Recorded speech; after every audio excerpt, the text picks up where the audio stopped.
اديك شايف الشارع عامل ازاي. مفيش واحد ماشي في الشارع، محلات قافله، الناس قاعده في بيوتها. الناس دي كلها قاعده ليه؟ قاعده لسبب واحد بس، ان الاطباء قالوا لهم يا جماعه كورونا ده هيضركم لو خرجتوا.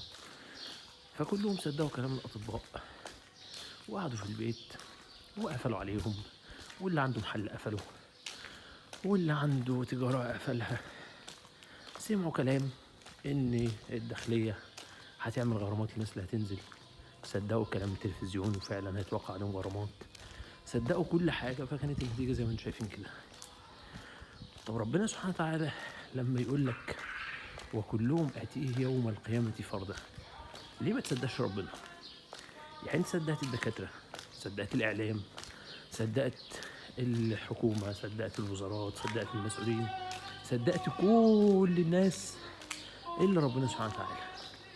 خد بالك المشهد ده هيشهد عليك يوم القيامة. هتسأل بين يدي الله عز وجل انت ليه قدمت كلام كل الناس على كلام ربنا؟ ليه كان كل الناس عندك اصدق من الله سبحانه وتعالى؟ يا ترى هتقول ايه؟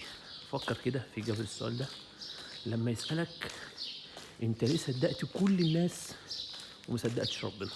هتقولي لا بس انا مصدق ربنا. هقول لك مش بالكلام. فين الاعمال اللي تقول كده؟ ربنا قال لك ما تعملش بالربا، قايل لي هتدخل النار تتعامل. ما تعملش بالزنا اللي هتتحاسب. ما تسرقش وإلا هتتحاسب. قال لك كل حاجة عليها عقوبة، دي عليها عقوبة وبتعملها. فتيجي بعد كده تقول أنا مصدق ربنا؟ بتكذب عليا ولا تكذب على نفسك؟